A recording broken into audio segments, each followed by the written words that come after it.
Pagi tadi kita dapat menyaksikan perlawanan antara Barcelona dengan Inter Milan dalam UCL semi-final. Yang mana aku boleh kata perlawanan paling best untuk season ni dan mungkin the best semi-final game in UCL in recent years. Okay?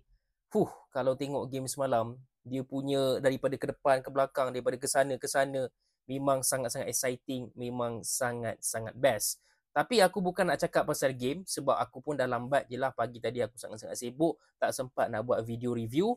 Aku just nak cakap pasal satu benda yang selama ni dia macam aku dah pernah terfikir, tapi game semalam dia macam satu confirmation yang mana selepas zaman Messi dan juga Ronaldo, yang mana zaman diorang dah memang berakhir, era diorang dah habis, yang menyambung zaman itu bukanlah Mbappe dan juga Haaland, tapi seorang budak berusia 17 tahun yang bernama Lamine Yamal. Okey, jom kita sembang sikit pasal budak ni. Sebelum tu, korang yang minat konten-konten bola sepak boleh tekan butang follow dekat sini. So, semalam sebenarnya Inter Milan yang menjaringkan 2 gol terlebih dahulu. Okey, diorang leading 2-0 dekat away walaupun bukan Stadium Nou Camp, tapi still lah stadium yang penuh dengan penyokong Barcelona.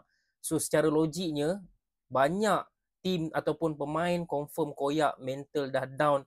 Okay, dalam masa 20 minit dah down 2-0.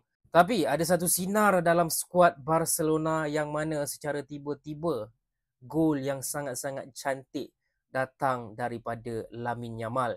Dan gol itulah yang menjadi kebangkitan Barcelona untuk game pada pagi tadi.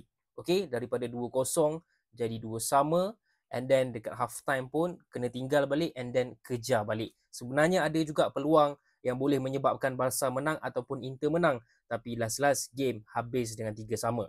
Bukan kita sahaja yang perasan pasal kekuatan Lamine Yamal ni. Bahkan coach Inter Milan sendiri cakap dia tak pernah tengok player macam Lamine Yamal ni selama 8-9 tahun.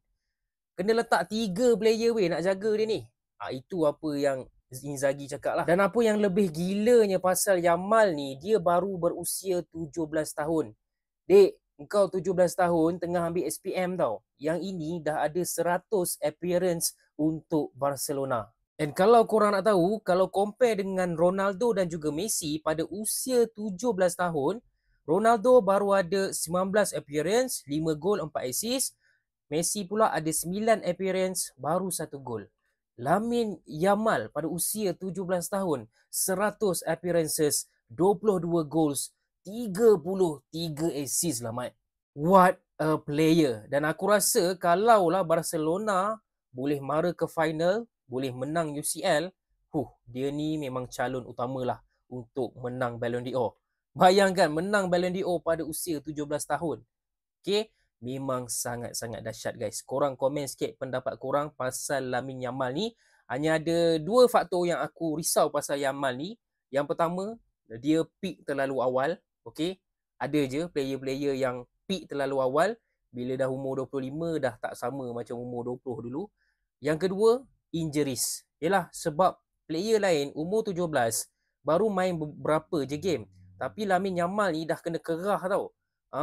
Pada umur 17 dah kena kerah, dah main 100. So takut benda ni boleh affect lah dia punya long term condition kan. So kita berharap perkara ni tidak terjadi kepada budak ni. Sebab budak ni dia punya potensi memang gila-gila, guys. Okay, itu saja cerita pasal Lamine Yamal.